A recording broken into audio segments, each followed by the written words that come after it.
बच्चों को दुआएं, बड़ों को सलाम। फ़िज़ा है मेरा नाम। वॉचिंग मॉर्निंग विद फ़िज़ा। नाज़रीन, आज हमारा जो टॉपिक है वो है पसीना इतना बॉडी में क्यों आता है। क्योंकि जो गर्मियों का मौसम होता है उसमें पसीना आना तो एक नॉर्मल चीज़ होती है, लेकिन कुछ लोग ऐसे भी होते हैं जिनको बहुत ज़्यादा ओवर पसीना आता है। उनमें उनकी जो हाथों की हथेलियाँ होती हैं ना, वो गीली रहती हैं, पसीने से लत रहती हैं। उनके पैरों के जो तलवे हैं वो भी गीले रहते हैं। उनके बंद शूज़ पहन लें तो जुराबें जैसे बंद होती हैं हर वक्त आप, तो उस टाइम पे भी पैरों में ना पसीजपना और पसीना बहुत ज़्यादा आता है। अच्छा, अब अगर हम इसको थोड़ा सा पीछे लेके जाएं, ठीक है, तो पहले इनकी कुछ रेमेडीज़ होती थी जो कि लोग इस्तेमाल करते थे। आज तो ये सुनने में भी आपको शायद नहीं मिलेगा। जो कुछ रिसर्च में थोड़ी सी आपको बताऊंगी कि पहले जो घरों में इस्तेमाल किया जाता था वो ये होता था कि जिन अफराद को अगर घर में बहुत ज़्यादा पसीना आता है तो उनको कहा जाता था कि टमाटर का जूस पिया करें। टमाटर के जूस पीने से आपका जो पसीने की जो आपकी ज़्यादती है ना, ये कम हो जाती है।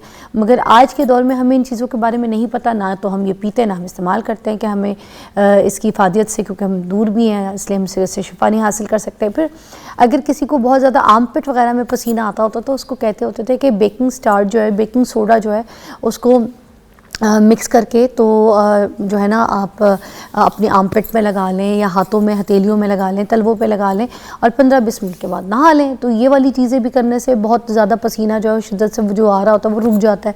अब इस तरीके की रेमेडीज़ के बारे में ये पहले लोगों को पता होता था और लोग फॉलो करते होते थे। पानी ज़्यादा पीते थे, उनको पता था कि भाई पानी ज़्यादा पीने से अगर किसी को पसीना आ रहा है तो उसके पसीने में स्मेल कम हो जाएगी, ठीक है। ये सारी चीज़ें बहुत, नीम के पत्तों को उबाल के तो उससे नहाते होते थे, ठीक है, क्योंकि कुछ लोगों को तो स्कैल्प में, गर्दन में, ठीक है, माथे पे, नाक पे, जिस्म में बहुत पसीना आता है, ठीक है। कुछ लोगों को एसी में बैठ के भी सर्दियों में भी पसीना आता है। उनके लिए बड़ा अच्छा हल होता था कि नीम के पत्तों को उबाल के तो उसके पानी से नहाएं। मगर अब देखें, पहले तो हम ये चीज़ें करके अपने आप को बैलेंस करते थे। आज के दौर में कोई ये चीज़ों के लिए किसी के पास टाइम नहीं है। आज के लोग सबसे पहले तो उसकी कॉज ढूंढ रहे होते हैं, इसका इलाज ढूंढ रहे होते हैं। आपको पता है गूगल का टाइम है, गूगल कर रहे होते हैं। तो हम इसको पहले डायग्नोस करते हैं कि ये पसीना जो लोग, आम लोगों को आता है कुछ ज़्यादा, क्या ये कोई बीमारी है, इसकी क्या वजूहात है, या फिर ये नॉर्मल है, ये कोई ऐसा नुकसानदेह नहीं है, कुछ भी है। इस पे बात करने के लिए आज हमने डॉक्टर मोहम्मद उस्मान साहब को बुलाया है, वो हमें बताएंगे। तो इनसे पूछते हैं। अस्सलाम वालेकुम। जी वालेकुम सलाम।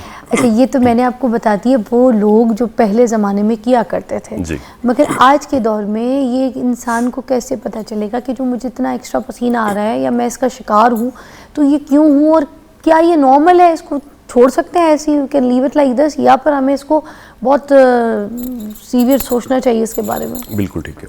अच्छा देखें, इसमें सबसे पहले तो दो तरह के पॉइंट्स हम इसमें डिस्क्राइब करेंगे।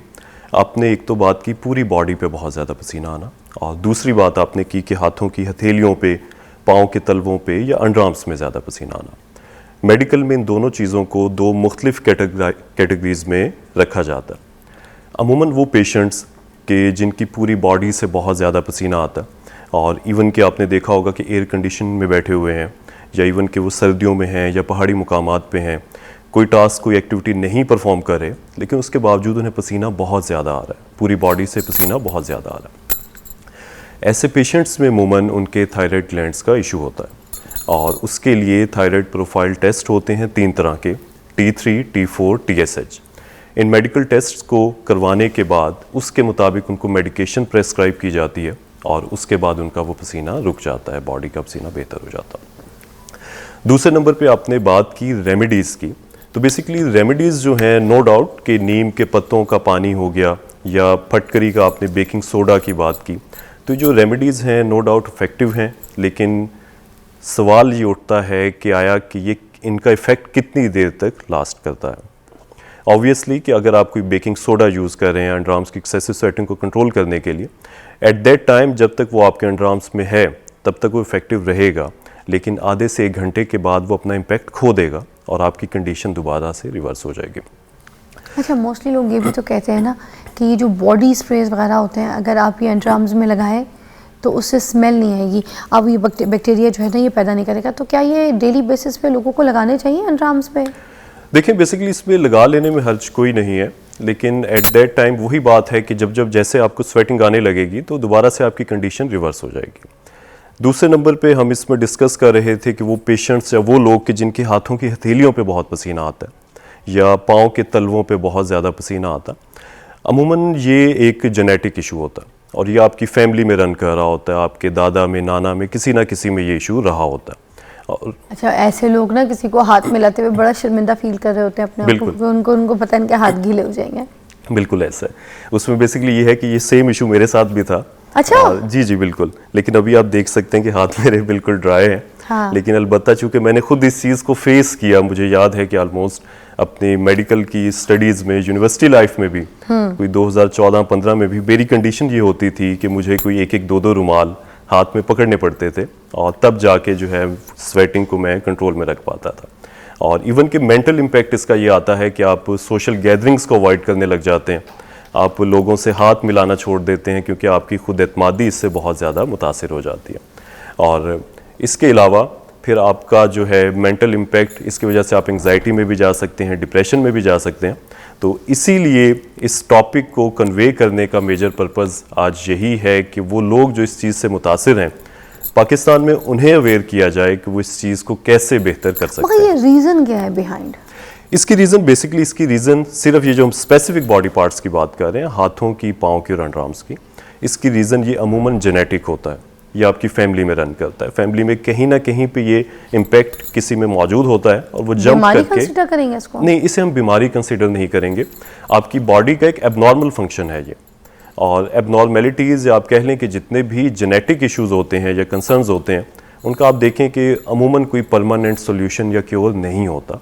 अच्छा, पहले लोग कहते थे कि स्पाइसेस खाने से, स्पाइसी मसाले खाने में इस तरह से इस्तेमाल करने से, फिर या फिर कैफ़ीन ज़्यादा इस्तेमाल करने से, ठीक है, तो इसकी वजह से भी, ये सिंथेटिक कपड़ा पहन लो उसकी वजह से, तो इन सब रीजंस को भी मद्देनज़र मेरे ख्याल से रखना चाहिए कि इनकी वजह से भी तो शायद होते होंगे। नो डाउट कि जिनकी स्पाइसेस की, फास्ट फूड की इंटेक ज़्यादा है, ऑयली फूड की इंटेक ज़्यादा है, तो ऐसे लोगों में पूरी बॉडी से एक्सेसिव स्वेटिंग ज़्यादा हो जाती है उनकी।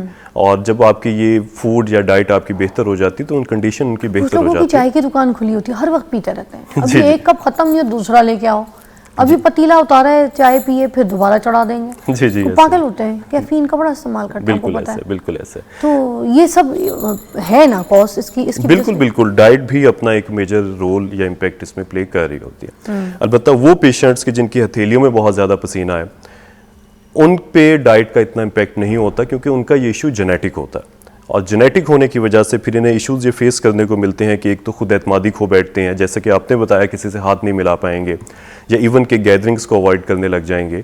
और समटाइम्स ऐसे होता है कि नादरा में या एम्बेसी में ये लोग जब जाते हैं अपने फिंगरप्रिंट स्कैन करने के लिए, या इवन के मोबाइल का ही स्कैनर यूज़ करना, तो फिंगरप्रिंट स्कैन नहीं हो पाता। या मुल्क से बाहर जाते हैं, जब आपको स्कैनर के टाइम पे स्कैन कर काम ही नहीं करता।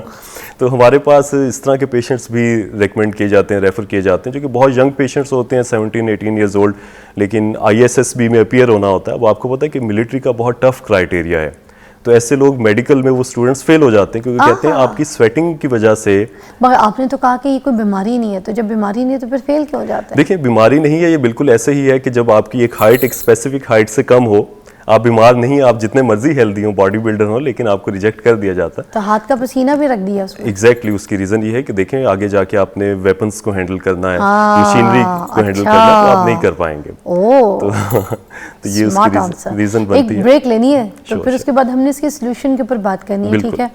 अच्छा, एक लास्ट जाते जाते फिर से भी मैं पूछ लूँ कि एंजाइटी भी मुझे लगता है इसका एक वन ऑफ द, बिकॉज जो एंजाइटी वाले पेशेंट होते हैं ना, उनको भी इश्यूज होते हैं। इस पे भी बात कीजिएगा जरा ब्रेक के बाद, ठीक है? बिल्कुल ठीक है, टेक अ ब्रेक। ओके जी, welcome back to watching morning with Fiza. मेरे पास डॉक्टर मोहम्मद उस्मान मौजूद हैं, जो कि एस्थेटिक फिजिशियन भी हैं, इसीलिए ये टॉपिक इनसे डिस्कस कर रहे हैं कि इतना पसीना जो है, जो नॉर्मल लोगों को आता है और वो ठीक है, या फिर जो एक्सेसिव एक्स्ट्रा पसीना आता है लोगों को, वो अब किस तरीके से उसको कंट्रोल कर सकते हैं और क्या ये सही है क्या नहीं। अच्छा, ये जो एंजाइटी की मैं बात कर रही थी ब्रेक से पहले, इसमें भी तो पेशेंट को बहुत पसीना आता है, माथे पे पसीना, पूरी बॉडी स्वेट करना शुरू हो जाती है, तो ये एंजाइटी वाले जितने भी लोग हैं, मैंने देखा है उनको ये इश्यूज रहते हैं। एग्जैक्टली, एंग्जाइटी इसके साथ कोरिलेट कर रही होती है। जब आपको एंग्जाइटी ज़्यादा होती है, बेसिकली जब एंग्जाइटी में या तो ऐसे होता है कि आपके बॉडी के जितने भी फंक्शंस हैं, या तो वो हाइपर एक्टिव हो जाएंगे, या समटाइम्स हाइपो एक्टिव यानी कि कम एक्टिव भी हो जाते हैं। अमूमन चांसेस यही होते हैं कि हाइपर एक्टिव हो जाएंगे। तो इसी तरह आपका जो स्वेट ग्लैंड्स के फंक्शंस हैं वो भी ज़्यादा एग्जैजरेट हो जाते हैं। तो अगर इसका इलाज करना है तो सिर्फ एंजाइटी का करना है या फिर इसका स्वेटिंग इलाज भी होगा और एंजाइटी का इलाज भी नहीं, होगा? बेसिकली उसमें डिपेंड ये करता है कि आपका रूट काज क्या है। अगर आपका मेजर रूट काज वो स्वेटिंग है तो पहले आप स्वेटिंग को कंट्रोल करेंगे, उसका ट्रीटमेंट करेंगे और उसके साथ साथ एंजाइटी आपकी खुद ब खुद बेहतर हो जाएगी। और अगर अपोजिंग फैक्टर है, एंजाइटी रूट कॉज है, तो पहले उसे ट्रीट करेंगे। अब हम इसके ट्रीटमेंट्स की तरफ आते हैं। मुझे बताइए कौन कौन से ट्रीटमेंट्स जो है वो दस्तयाब है अभी? बेसिकली इसके जो सबसे इफेक्टिव और सेफ ट्रीटमेंट जा रहे हैं वो दो तरह के ट्रीटमेंट्स हैं। एक बोटॉक्स इंजेक्शंस का ट्रीटमेंट है। अमूमन बोटॉक्स इंजेक्शंस हम आपकी हथेलियों में, पाँव के तलवों में या अंडर आर्म्स में इंजेक्ट कर देते हैं। 5 से 6 माह तक वो इफेक्टिव रहते हैं। अलबत्ता उतने अरसे के बाद वो दोबारा से री इंजेक्ट करने पड़ते हैं। दूसरे नंबर पे इसका जो सबसे सेफ और इफेक्टिव ट्रीटमेंट जा रहा है वो एंटोक्योर एंटोफ्रेसिस है। ये बेसिकली एक ऐसी थेरेपी है जो पूरी दुनिया में इस्तेमाल होती है और इसका प्रोसेस बहुत ही सिंपल सा है। ये आपको खुद ही परफॉर्म करनी होती है। इसके लिए एक मेडिकल इक्विपमेंट की ज़रूरत पड़ती है। उस इक्विपमेंट को कहा जाता है एंटोक्योर एंटोफ्रेसिस। उसमें होता ये है कि सिंपल सा इक्विपमेंट है जिसके साथ 2 ट्रेज़ होती हैं और ट्रेज़ में पानी मौजूद होता है। आप उन ट्रेज़ में अपने हाथ रखेंगे, इक्विपमेंट जो है खुद ट्रीटमेंट करेगा 20 से 25 मिनट, और जब ये प्रोसेस आप 10 से 12 दफ़ा कर लेंगे तो आपके हाथ, पाँव, अंडर आर्म्स ड्राई हो जाएंगे। और उसके बाद आपको चूँकि एक कंडीशन और ये कितने अरसे तक चलता है? ये जब आप स्टार्ट लेंगे तो आपको एटलीस्ट 8 से 10 दफ़ा करना पड़ेगा, दिन में 1 दफ़ा। और जब आप 8 से 10 दिन जारी रखेंगे तो स्वेटिंग कंट्रोल हो जाएगी। और उसके बाद 1 से 2 हफ्ते के बाद 1 या 2 सेशंस रिपीट करना ज़रूरी होते हैं। उसकी रीज़न ये है कि मैंने आपको बताया कि चूँकि एक जेनेटिक डिफेक्ट है, आपकी बॉडी की एक एबनॉर्मेलिटी है और परमानेंट क्योर अमूमन ऐसे इश्यूज़ का नहीं होता। तो ये मशीन जो है लोग खुद खरीद कर रख सकते हैं अपने पास या फिर ये एग्जैक्टली इसका ये बेसिकली एक सिंपल सा प्रोसीजर है और टोटली सेफ इक्विपमेंट है और सेफ थेरेपी है। पूरी दुनिया में चूँकि एक ऑनगोइंग थेरेपी है, सबसे बेहतर अप्रोच इसकी यही होती है कि आप कोई भी इक्विपमेंट अपने लिए ले सकते हैं। इस पर्पज़ के लिए किसी भी ब्रांड का ले सकते हैं और आप उसे इजीली यूज़ कर सकते हैं। इंस्ट्रक्शंस मैनुअल उसके साथ मौजूद होते हैं। एक बहुत ही सिंपल सा प्रोसेस है। इसके कोई साइड इफेक्ट नहीं है? इसके साइड इफ़ेक्ट्स चूँकि देखें, ट्रीटमेंट का मकसद है आपको ड्राइनेस की तरफ लेके जाना। कुछ पेशेंट्स जो कि आपको जो गाइडलाइंस प्रोवाइड की जाए, अगर उन्हें प्रॉपर फॉलो ना करें या उसकी इंटेंसिटी से ज़्यादा इंटेंसिटी पर ट्रीट करें या एक स्पेसिफिक टाइम से ज़्यादा यूज़ करें, तो डेफिनेटली चूँकि पर्पज़ है ड्राइनेस की तरफ लेके जाना, तो उन लोगों में एक्सेसिव ड्राइनेस ज़रूर आ सकती है। अलबत्ता ये एक माइनर सा ड्रॉबैक है, आप जब आप कोई मॉइस्चराइजर लोशन वगैरह अप्लाई करते हैं तो वो भी रिकवर हो जाता है। लेकिन इसके अलावा इसका कोई भी मेजर या स्वेयर साइड इफ़ेक्ट या ड्रॉबैक नहीं है। अच्छा, और इसके अलावा ये जो इंजेक्शंस होते हैं जो आप लोग लगाते हैं, जिसमें अंडर आर्म्स वगैरह पे, हाथों पे इंजेक्शंस लगाते हैं, तो ये कितने इंजेक्शन सपोज एक हथेली पाम पे आप लगाएंगे तो कितने को लगेंगे? ये बेसिकली इसमें वाइल्स होती हैं। आपके दोनों अंडर आर्म्स या दोनों हथेलियाँ जो हैं ये एक वाइल से कवर हो जाती हैं। तो कितने प्रिक होगा इसमें? इसमें प्रिक्स आप कहें कि ऑलमोस्ट 1-1 सेंटीमीटर के गैप से आपको प्रिक्स करने पड़ते हैं।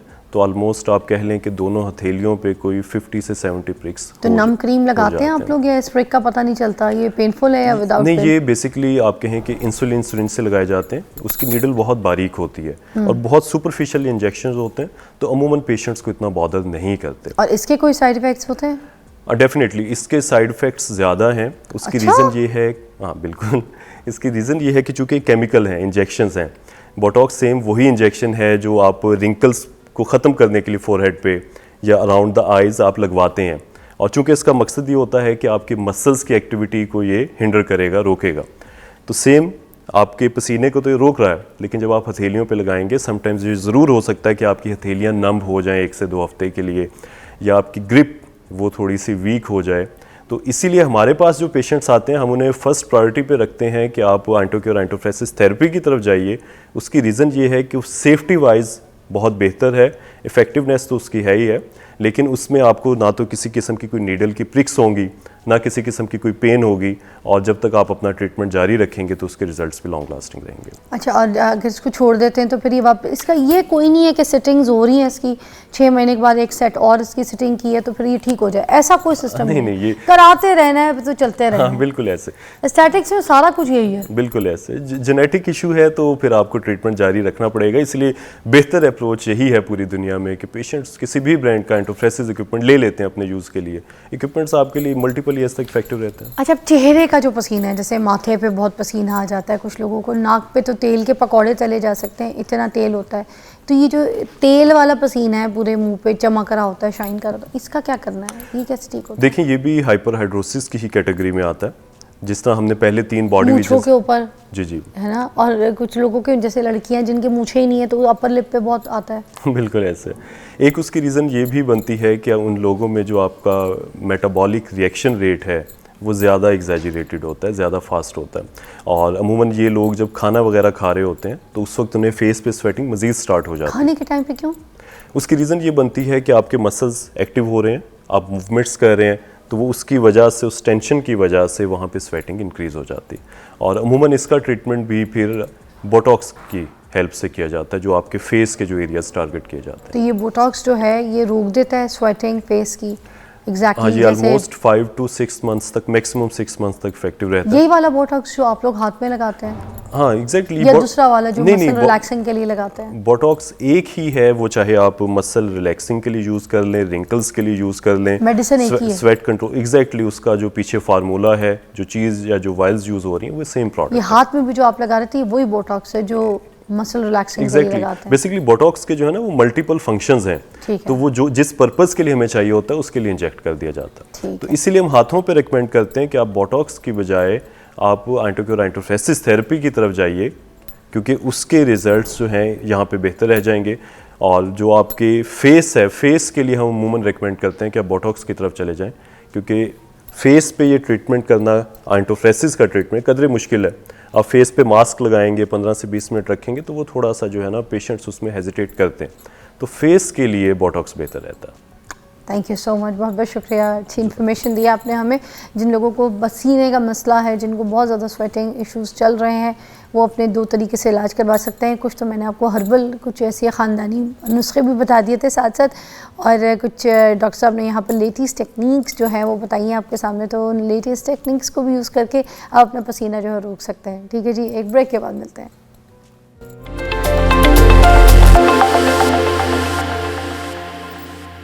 जी जी, वेलकम बैक नाज़रीन। आज का जो हमारा दूसरा टॉपिक है वो ये है मेहमानों के हवाले से। मेहमान नवाजी किस तरीके से की जाए। हमारे घर में अक्सर लोग आते हैं, किसको कितना टाइम देना है, कितनी अहमियत देनी है, कितनी इम्पोर्टेंस और किस तरीके से आपने उनको सामने खाना सर्व करना है, क्या खिलाना है, क्या नहीं खिलाना, क्या लंच, क्या डिनर, कुछ भी कुछ लोग आपके घर में ज़्यादा दिन के लिए रहने भी आ जाते हैं, उनको किस तरीके से हैंडल करना है आपने। ठीक है, तो ये मेहमान नवाजी जो है ना एक बहुत बड़ी आर्ट है। बहुत कम ख़वातीन जो हैं उनको ये आर्ट आता है। मोस्टली ऐसा होता है कि मेहमान आपके घर पे आते हैं रहने के लिए और आपसे नाराज़ होकर चले जाते हैं, ये शिकवा करते हैं कि यार हमें सही से जो है ना नाश्ता नहीं मिला, हमें सबसे लेट नाश्ता मिला, हमें तो किसी ने चाय को भी नहीं पूछा नाश्ते में, हम तो 2-3 बार बोल चुके थे हमें चाय बना दो तो हमें किसी ने चाय नहीं बना के दी। छोटी छोटी बातों पे मुंह बना के बैठ जाते हैं। या फिर अगर खाने में मिर्चें थी तो उन्होंने कह दिया कि हम ये नहीं खाएंगे, तो आप हमें कुछ और अंडा तल दें, कोई ऑमलेट बना दें या कोई सैलड बना दें, तो उन्होंने बना के नहीं दिया, या कुछ बाहर से मंगवा के नहीं दिया तो गुस्सा कर जाएंगे कि भाई हमारे लिए कुछ बाहर से भी तो ऑर्डर कर सकते थे, नहीं कि हमारे घर आके ठहरते हैं तो हम इनके बच्चों के लिए पिज़्ज़ा ऑर्डर करते हैं, रातों को मिडनाइट वो जो डील्स होती हैं वो ऑर्डर करते हैं, ड्राइव पे लेके जाते हैं, जूस पिलाते हैं, कितना टाइम देते हैं, और हम इनके घर में रहने के लिए है तो फिर इन्होंने हमें वक्त नहीं दिया।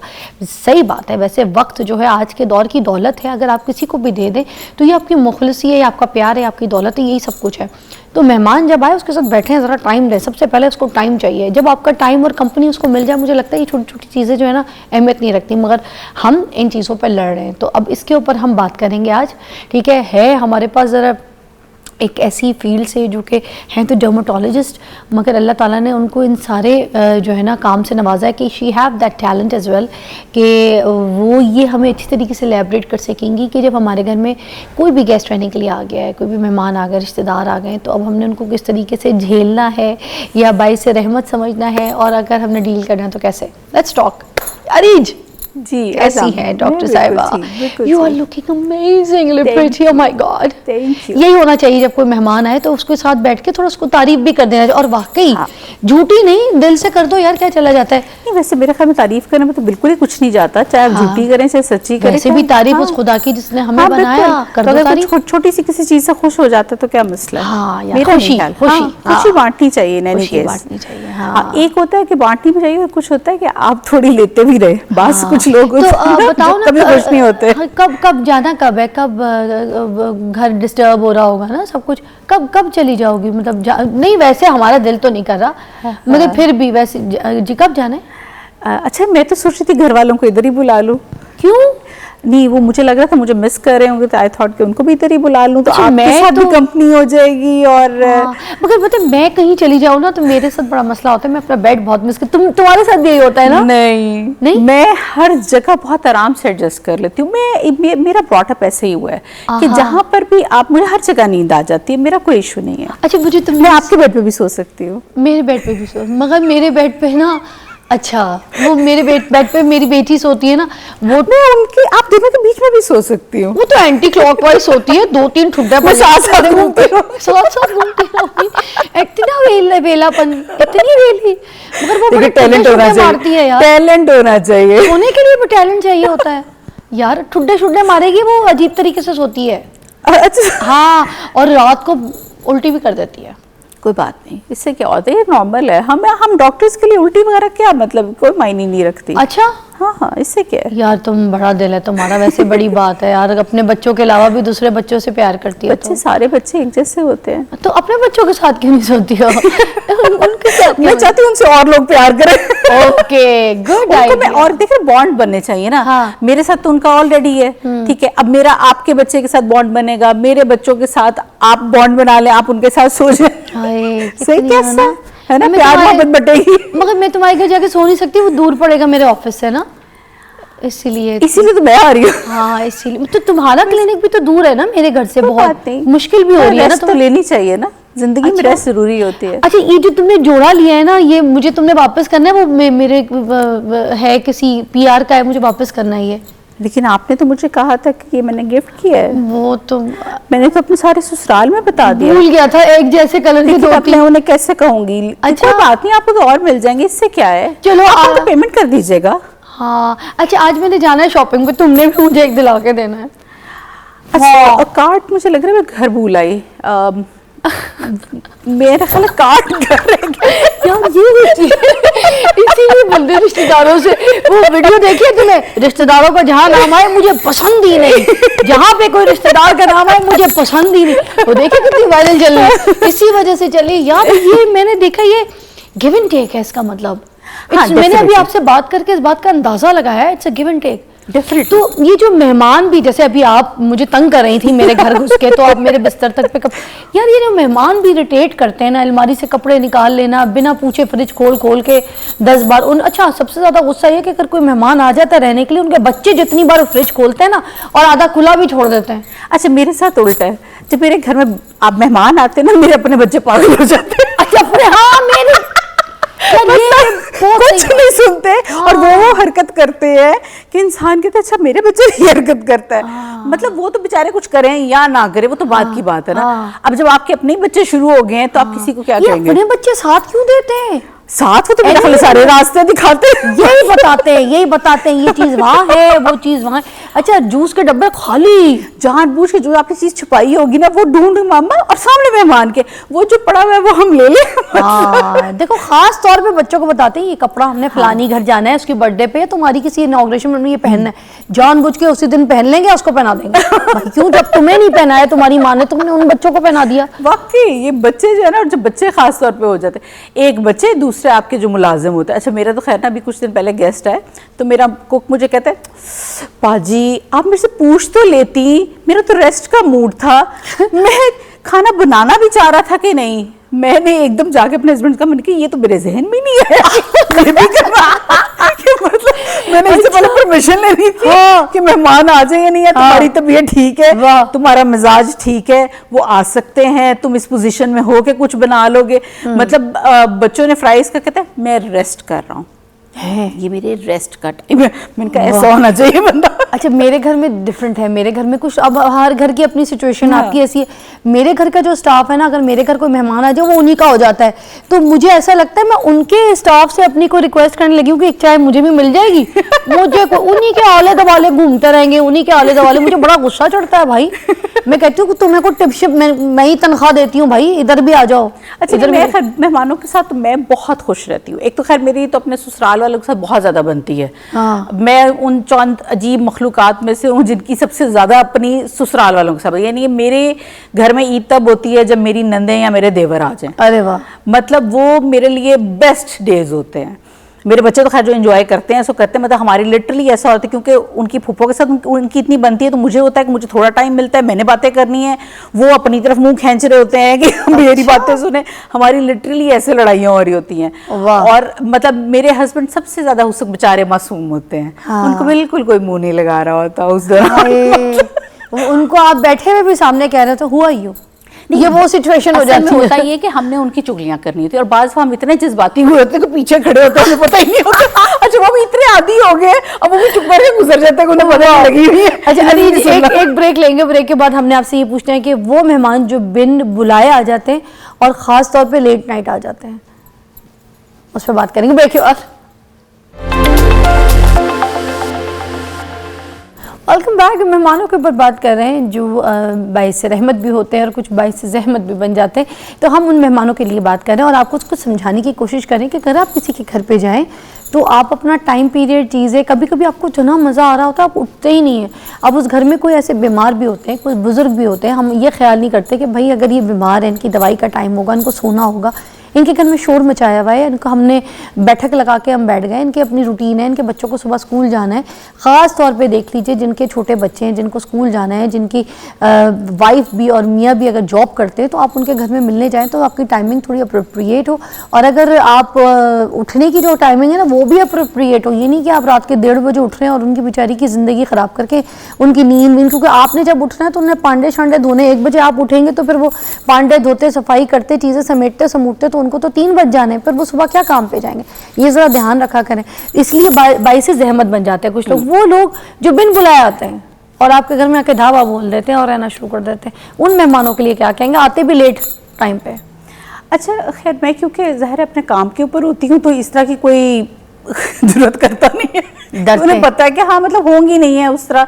और आधी रात वाला सीन लाइक शायद जिन लोगों के साथ होता होगा डेफिनेटली। अच्छा, मेरा मानना ये है कि अगर आप चाहते हैं ऐसा करना तो फिर आपको देखें, या तो आपने भी उनको ऐसे ही वेलकम किया हो तो फिर तो आप डिजर्व करते हैं ना।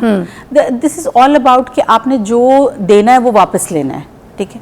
आप अगर किसी के साथ अच्छा सलूक करेंगे तो आपके पास रिटर्न होके आ जाएगा, आप नहीं करेंगे जिस तरह का आप करेंगे वो आपके पास डबल होके आ जाएगा। अगर आपने किसी के साथ अच्छा सलूक नहीं किया जब वो गया था तो आपके साथ वही चीज़ वापस आनी है। आधी रात वाले मेहमान कभी कभी हाँ ऐसा होता है कि मेरे साथ एक आध दफ़ा बस ऐसा हुआ कि बहुत आधी रात को मेहमान आए और उसके बाद क्योंकि वो आपके लिए मुश्किल हो जाता है ना कि उसको खाना वगैरह अरेंज करना, और फिर ये जब आपको ये भी आइडिया होता है कि अच्छा ये हैं भी खाने के मूड में और उस वक्त आपका स्टाफ भी सो चुका हुआ है, अब आप उनको तो नहीं उठा सकते क्योंकि मेहमान तो आपके हैं। तो उनका तो वो तो जी बाजी मेरे तो सोने का टाइम है ना, सॉरी मैं नहीं उठ सकता। उसमें फिर अब आपने करना है सब कुछ। और आधी रात को डेफिनेटली हम जिस एरिया में रहते हैं वहां पर तो सब बंद होता है रात को 10-11 बजे के बाद, उसके बाद नहीं मिलता। अब वो फिर आपने जो करना है वो खुद करना है। तो वो 1-2 दफ़ा मेरे लिए काफ़ी एक मुश्किल एक इम्तिहान था। और मेरे हस्बैंड को भी वैसे ही होता है कि, और मैं खुद भी ऐसी हूँ कि एक आधी डिश तो हमें वैसे ही नहीं लगता कि हमें लगता है कि बहुत कम है। चाहे ये कि हम किसी के घर जाएं वो हमें पूछे ना पूछे, हम उस चीज़ को जहन में नहीं रखते। हमारा ये होता है कि हमारे घर कोई भी मेहमान आया है तो कम से कम 4 से 5 डिशेस होनी ही चाहिए, ये हमारा कम से कम होता है। और उसके ऊपर जो कुछ भी हो, और वो फिर भी हमारी तसल्ली नहीं हो रही होती। तो मुझे वो बस एक होता है कि हाँ रहने वाला जहाँ तक है आई डोंट माइंड अगर मैं घर पर नहीं हूँ और आप मेरे बच्चों के साथ रहना चाह रहे, क्योंकि मैं अपनी डेफिनेटली वो स्केड्यूल नहीं डिस्टर्ब कर सकती। कभी मैं कर सकती हूँ लेकिन हमेशा मेरे लिए पॉसिबल नहीं होता। मेरी अपने इन-लॉज का सबसे अच्छा बनती ही इसीलिए ज़्यादा कि वो मतलब वो हर चीज़ को समझते हैं, वो अंडरस्टैंड करते हैं कि अच्छा अगर ये काम कर रही है तो उन्होंने कभी मुझे बॉदर नहीं किया। और वो कभी भी एक होता है ना कि फजूल में बर्डन डालना कि अच्छा या फरमाइशें करना। तो आपके अपने मैके वालों से क्यों नहीं बनती? मेकअप वाले मेरे यहाँ है ही नहीं, कहाँ है? वो बाहर होते हैं। हाँ, वो असल में वो मेरे ऐसे, मेरा बिल्कुल उल्टा, मुझे लगता है वो मेरे ससुराल वाले हैं, ये मेरे मेकअप वाले। अच्छा, क्योंकि जब जाहिर है उन्होंने आना है, बाहर से आना है, तो वो उनको वो होता है कि आप पूरे दिन छुट्टी करें, और यानी कि जितने भी दिन वो यहाँ पर रह रहे हैं पूरा टाइम दें, घुमाए फिराएं, खाने, जाहिर है कि उनको वहाँ बाहर वो नहीं मिल रहे होते, तो एक्सपेक्ट करते हैं। हाँ, तो वो, और फिर उनके लिए वो जो क्लीननेस का एक लेवल होता है वो घर में क्रिएट करना कि हाँ जी अब हर चीज़ डिसइंफेक्टेड हो, कोई मच्छर ना अंदर आए, मक्खी ना अंदर आए। अच्छा, मेरे ना जो सबसे बड़े भाई हैं उनको बहुत ज़्यादा मच्छरों से होता है। हाँ। अच्छा, वो जब एक दफ़ा आए तो उन्होंने इतने मच्छर मारे कि पहले नहीं आते थे हमारे घर में मच्छर। उसके बाद जब वो दोबारा आए ना तो कहते हैं यार ये मच्छर कुछ ज़्यादा नहीं हो गए। मैंने कहा ये जो आप इनके ख़ानदान के पहले का बहुत अजदाद मार के गए ना, मेरे कहा ये बदला लेने हमसे आते हैं। अच्छा, आपने इतना को मारा है उन्हें। अच्छा, मेरी बात सुने, मोस्टली जो मैं घर देखती हूँ उधर ये होता है कि जो उनके मैके वाले जो होते हैं जाते हैं तो लड़की बड़ी खिदमत करती है, आओ भगत करती है, बड़ा अच्छा काम करती है, खिलाना पिलाना, सफाई, आगे पीछे। जैसे ही उसके ससुराल वाले आ जाए तो सर पे कपड़ा कस के तो ऐसे बैठ जाती है, अरे मेरे सर में दर्द हो रही है। अच्छा, वो पता है क्या वजह होती है? मुझे लगता है कि वो ससुराल वालों की जो बेजा इंटरफेरेंसेस है ना, कि आपके मामलात के अंदर दखल देना, या ऑल्दो लाइक मैं उन चीज़ों का अल्हम्दुलिल्लाह नहीं फेस करी, लेकिन ज़ाहिर है मेरे पास पेशेंट्स बहुत आते हैं, वो अपनी बातें शेयर। ससुराल वाले जब रहने के लिए आते हैं मोस्टली तो सबसे पहले ना लड़के को देखने के बाद कहते हैं हाय मेरा बेटा बड़ा कमज़ोर हो गया है, इतना कमज़ोर क्यों कर दिया मेरे बेटे को, कुछ खिलाती पिलाती क्यों नहीं हो। सबसे ज़्यादा शिकायत औरतों को इस बात पे कि मैं सारा दिन इसके कपड़े धोती हूँ, इस आदमी के, मैं इसके खाने पकाती हूँ, ठीक है, मैं इसके बच्चों को देखती हूँ, मैं इसके घर की सफाई करती हूँ, मैं काम वाली के भी पैसे बचा के तो मैं खुद सारा दिन लगी रहती हूँ। तो इसकी अम्मी आती है तो उसकी बहनें आती हैं तो आते के साथ ही कहती हैं हाय भाई कमज़ोर हो गए आप। फिर फ़ौरन भाभी कमज़ोर क्यों हो गए भाई, क्या हो जाए, क्यों, तो कमज़ोर करने वाली मतलब तो सबसे पहले देखिए उन लोगों की भी बातें करते हैं हम आज, ज़रा ज़रूरी है। उन लड़कियों पे उस वक्त कितना ट्रॉमा होता होगा यार, कितनी तकलीफ होती होगी। तो बाहर से घर आती है, सब कुछ देखती है, बच्चे पैदा करती है, उन औरतों को सबसे बड़ा ट्रॉमा एंजाइटी इसी चीज़ की होती है यार। नहीं, ये वाकई आपको देखिए एक पहली बात ये है कि अगर उसके शौहर को एतराज़ नहीं है, वो आपसे कोई कंप्लेन कर रहा है, ठीक है, लेट देम बी हैप्पी। अगर वो खुश है तो खुश रहने दे भाई। आपको अगर वो आपका वक्त था, आपने पाल पोस के बड़ा कर दिया, या तो फिर पल्लू से बांध के रखती हैं, आप शादी ना करती हैं उसकी, ठीक है। अब ये कि उनको अपनी ज़िंदगी जीने दें। आपने जिस तरह की गुजारनी थी, अपने शौहर का ख्याल रखना रख लिया, नंद को भी अल्लाह ने उसका शौहर दिया, ठीक है, वो उसका ख्याल कर ले। अब उसके बाद आपकी भाभी है, आप अपनी मर्जी से लेकर आए हैं, इतने लोगों में ब्याह के लेकर आए हैं, अब वो जैसी भी है उसको उसका घर चलाने दें। मेरा नहीं ख्याल है कि आपको उसके अंदर इंटरफेरेंस इतनी करनी चाहिए कि अगला इसे, और होता भी अक्सर मैंने देखा है कि ख़वातीन जिस चीज़ पे ज़िद हो रही होती हैं वो यही होता है। मेरे पास लिटरली ऐसी ख़वातीन आती हैं जो आके मुझे ये बताती हैं कि उनके हस्बैंड बाहर से आते हैं, यानी कि वो यहाँ पाकिस्तान में नहीं होते, और जब वो पाकिस्तान आते हैं तो उनकी सासें थ्रू आउट जितना टाइम उन्होंने यहाँ रहना होता है उनको अपने साथ सुलाती हैं। आप सोचें उस औरत को, जी, बेटे को, यानी कि माँ जो है लड़के की, नहीं समझ नहीं आया, लड़का बाहर होता है तो लड़का बाहर होता है या लड़के को साथ? नहीं नहीं नहीं नहीं, लड़का बाहर से आया ना पाकिस्तान छुट्टी पे आ गया, ठीक है, तो वो अपने बेटे को अपने साथ सुला रही है। जितनी देर वो छुट्टी पे वो उसको अपने साथ सुला। तो बीवी किसके साथ सोएगी? जैसे पहले सो रही थी, वो तो शादी से पहले सो रही थी। मैं इतनी देर अपने पुत्र के बगैर गुजारी है लिटरली, और ये मैं आपको सीरियसली सच्ची बात बता रही हूँ। तो ऐसी औरतें बीवी के बीच में भी लेट के सो जाती होंगी। ये भी एक है ऐसा सिलसिला। ऐसा भी सिलसिला? ऐसी भी एक बंदी को मैं जानती हूँ, आते हैं लिटरली ऐसे पेशेंट लिटरली हैं। और मैं बहुत लोगों की साइकी पे इतनी हैरान होती हूँ, फिर मैं इतना शुक्र अदा करती हूँ कि अल्हम्दुलिल्लाह अल्लाह ताला ने बहुत सारी चीज़ों से मुझे महफूज रखा हुआ है। लेकिन जब आप लोगों की बातें सुनते हैं ना तो आपको समझ आती है कि ज़िंदगी कितनी मुश्किल है। और भी ससुराल रहने आ गई है, ठीक है, सारे रिश्तेदार अब इन्हीं के बैठे हुए, ससुराली और दूर दूर के इधर उधर के, ठीक है, मैके का कोई नहीं है, लड़की को बैठ के फौरन जलील करेंगे। मेरे बेटे का तो ये रिश्ता भी था, ये जो आई है ना, ये जो मिलके गई थी अभी, इनकी बेटी, वे पागल थे मेरी बेटे के साथ शादी करवाने की अपनी बेटी, मगर मेरे बेटे को तुम पसंद आ गई थी तो फिर हमने, वो तो गाड़ी भी दे रहे थे, वो तो उन्होंने कहा था बिजनेस में भी पैसा लगाएंगे तो बाहर भी भेज रहे थे सब। अच्छा, दूसरा एक और चीज़ यहाँ फिस रहा है, यहाँ है क्या बताओ। अक्सर ख़वातीन ये आके बताती हैं कि हम जिस वक्त सारे ससुराल वाले बैठे होंगे या बाहर से लोग आए होंगे तो शौहर तब टॉन्ट करना शुरू कर देंगे, इवन शौहर भी, कि मजाक उड़ाना शुरू कर देंगे बीवी का, सबके सामने, मेहमानों के सामने। वो ये कहती पता नहीं मेरा शौहर पागल हो जाता कहती है मतलब लिटरली ऐसे ऐसे मजाक वो मेरा करेगा और मजाक उड़ाएगा कि मैं हैरान हो जाती हूँ कि मतलब ये वही इंसान है। और कहती जैसे ही मेहमान जाएंगे बिल्कुल नॉर्मल हो जाएगा, कहेगा मैं मजाक कर रहा था। लेकिन कहती वही किसी बात का अगर आप जवाब दे दो एट दी स्पॉट तो फिर उनके मुंह बने रहेंगे महीना महीना 2-2 महीना के, जी तुमने मुझे मेरे घर वालों के सामने जलील कर दिया।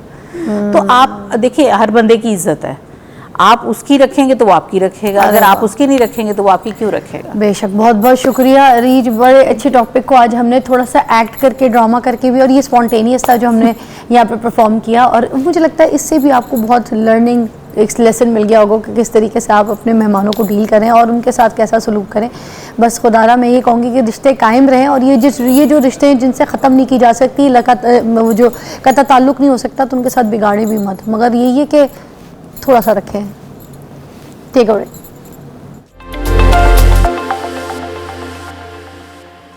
बुजुर्ग अफराद में तन्हाई का सबब क्या बनता है, इसके ऊपर बात करेंगे। मोस्टली जो ओल्ड एज में लोग आ जाते हैं तो वो ना अकेले रह जाते हैं, क्योंकि सारी ज़िंदगी गुजार देते हैं, अपने बिजनेस करते हैं, काम करते हैं, जॉब करते हैं, अपनी भागदौड़ में लगे रहते हैं।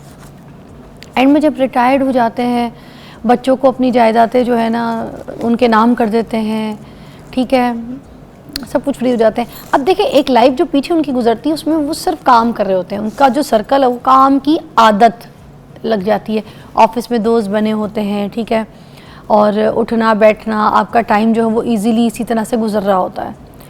अब काम करने वाले आदमी को जब एकदम से वेला बिठा देते हैं, चाहे उसकी बीमारी की वजह से, उसकी सेहत की वजह से, या उसके मेंटल इश्यूज़ की वजह से, घरेलू इश्यूज़ की वजह से, या कोई भी क्राइसिस की वजह से, तो फिर उसके लिए बड़ा मुश्किल हो जाता है। क्योंकि उस टाइम पे ना ओल्ड एज में, क्योंकि औलाद भी कुछ बन रही होती है, काम कर रही होती है, अपनी दुनिया बना रही होती है, सजा रही होती है, सोसाइटी को फेस कर रही होती है, तो वो भी ना बिज़ी होती है। तो ये जो बूढ़े मियाँ या बीवी जो होते हैं ना, वो बेचारे बिल्कुल किनारे में अकेले हो जाते हैं। और इन दोनों में से भी कोई एक ना, अल्लाह ना करे, कोई एक फौत हो जाए या अल्लाह को प्यारा हो जाए, तो फिर जो दूसरे के ऊपर, जो दूसरा पार्टनर है ना, उसके ऊपर गुजरती है ना, वो बस अल्लाह ही जानता है। बड़ा पेनफुल है, ठीक है।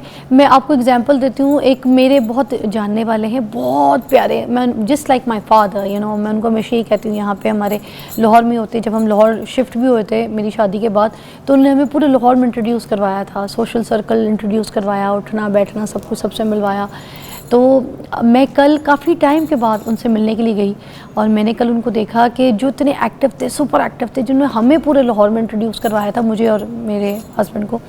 तो वो अभी बीमार हैं और वो ये कह रहे थे कि मैं उठ भी नहीं सकता, मुझे नहलाने के लिए भी एक बंदा है, मुझे खिलाने के लिए भी एक बंदा है, और एक बेटी ने मुझे रखा हुआ, वो मेरा लुक आफ्टर करती है, सारा कुछ देखती है, और एक बेटी ने जो मेरी बेगम है उनको रखा हुआ है, वो उनको लुक आफ्टर करती है। तो मुझे ना बड़ा दर्द फील हुआ, तकलीफ़ फील हुई कि जो बुढ़ापा है वो बड़ा अकेला कर देता है यार इंसान को। वो अकेले बैठे हुए थे बेसमेंट में, टीवी देख रहे थे, वो ये कहते हैं बस मेरा जो सिस्टम है वो यही है, कमरा कमरे से सोफ़ा, सोफ़े से कमरा, कमरे से सोफ़ा।